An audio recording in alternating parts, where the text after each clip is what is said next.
Shalom sahabat PPKN yang setia diberkati oleh Tuhan dan juga para mahasiswa yang mengikuti mata kuliah Engeologi dan Satanologi di Sekolah Tinggi Teologi Tata Rosa Indonesia dan seluruh pendengar yang setia dari RPKN.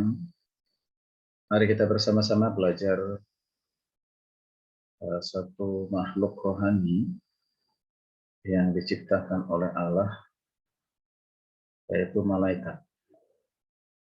Siapa itu malaikat? Untuk apa malaikat diciptakan? Dari mana asal-usulnya? Jadi bisa disebut bahwa malaikat itu adalah agen khusus bagi Allah untuk melakukan pekerjaannya Tuhan. Bersama-sama kita akan mempelajari beberapa season ke depan tentang malaikat, yaitu secara doktrin malaikat, kemudian dilanjutkan dengan malaikat-malaikat yang baik, yang menjadi pembahasan di malaikat-malaikat yang baik ini ada diantaranya terminologi atau pengertian dari malaikat, asal-usul malaikat, sifat dan kedudukan malaikat, penampakan para malaikat, kemampuan dan kekuatan yang dimiliki oleh malaikat, dan dilanjutkan dengan organisasi malaikat, dan kegiatan-kegiatan dari para malaikat. Itu yang pertama, lalu yang kedua akan dilanjutkan dengan malaikat yang jahat. Malaikat yang jahat, kita bisa belajar status terminologi saat ini tentang malaikat yang jahat, asal-usul roh jahat, pemimpin dari roh jahat, kegiatan roh jahat, kerasukan setan, nasib akhir iblis dan roh jahat. Kemudian terakhir akan kita bicarakan bersama, bahas bersama peranan doktrin tentang malaikat. Baik, Bapak Ibu Saudara yang kasih Tuhan, dan juga para mahasiswa yang saya kasihi, bila kita sampai pada pembahasan tentang malaikat, berarti kita memasuki pokok pembahasan yang dalam hal ini yang orang bisa mengatakan aneh, ya. Aneh sekaligus juga paling sulit dalam keseluruhan teologi. Calvert yang telah membahas pokok tentang malaikat secara paling luas di antara buku-buku teks teologi yang ditulis dewasa ini, menggambarkan topik mengenai malaikat sebagai paling luar biasa dan paling sulit. Oleh karena itu, pokok ini seringkali dihapus atau diabaikan oleh orang-orang tertentu, penulis tertentunya. Nah, sebagian orang mengatakan bahwa doktrin Kristen tidak terpengaruh apabila pokok ini tidak dibahas, tidak perlu dipelajari.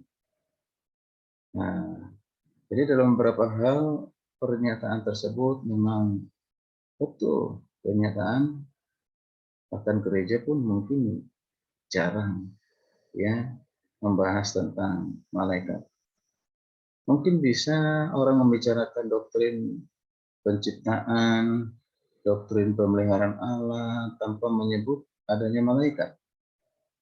Karena Allah menciptakan segala sesuatu dan dapat menyokong serta membimbing alam semesta ini langsung sendiri tanpa memakai malaikat. Sekalipun demikian, Alkitab mengajarkan bahwa Allah telah menciptakan makhluk-makhluk rohani ini, serta memilih untuk melakukan banyak hal melalui malaikat. Oleh karena itu, apabila kita menjadi mahasiswa setia, dan setia, maksudnya setia terhadap firman Allah Alkitab, maka mau tidak mau harus membicarakan tentang malaikat, karena itu tertulis dan ada di dalam Alkitab, yaitu malaikat. Jadi Bapak Ibu saudara kasih Tuhan, yang dimaksud dengan malaikat ialah makhluk-makhluk rohani yang oleh Allah diciptakan lebih tinggi daripada manusia.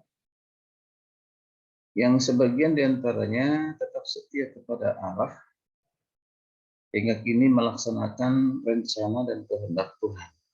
Dan ada pula malaikat-malaikat yang memberontak. Ini nanti akan kita pelajari, itu malaikat yang jahat. Sehingga sampai saat ini mereka kehilangan kesucian mereka serta melawan dan menghalangi rencana Allah. Saudara kasih Tuhan, telah disebutkan tadi tentang sulitnya pokok pembahasan ini, yaitu apa alasannya? Salah satu alasannya ialah karena sekalipun ada cukup banyak ayat yang membahas tentang malaikat dalam Alkitab, ayat-ayat itu tidak terlalu membantu kita untuk memahami keadaan mereka, keadaan para malaikat ini. Ya, setiap ayat tentang malaikat selalu berkaitan dengan pokok yang lain. Kalau itu perhatikan, tidak pernah malaikat dibahas secara tersendiri, pribadi malaikat itu sendiri. Pernyataan Allah tidak pernah dimaksudkan untuk memberitahu kita tentang wujud para malaikat. Ketika malaikat disebut, selalu dalam rangka untuk apa? Itu untuk memberikan keterangan kepada kita tentang Allah. Belum pernah langsung tentang pribadi dari malaikat sendiri, tapi berhubungan tentang Allah. Dia hadir pasti berhubungan dengan tentang Allah. Berhubungan dengan pelayanannya kepada Yesus, berhubungan dengan pelayanannya kepada manusia. Nah, apa yang harus kita lakukan? Dan bagaimana dia melakukannya? Nah, itu sebabnya saudara kasih Tuhan, kita perlu belajar penting tetap belajar tentang malaikat. Supaya kita bisa mengerti maksud para malaikat ini diciptakan oleh Tuhan. Jadi jangan sampai kita abaikan. Ya, sekalipun ada kecenderungan mengabaikan, tapi kita sebagai orang Kristen, terlebih mahasiswa teologi, harus tetap belajar tentang doktrin ini, yaitu tentang malaikat, baik malaikat yang baik maupun malaikat yang jahat. Ya, baik. Kita akan melanjutkan dengan awal atau sejarah doktrin tentang malaikat. Mari ikuti terus pembelajaran ini supaya menjadi pengetahuan dan berkat bagi kita. Shalom, Tuhan Yesus memberkati.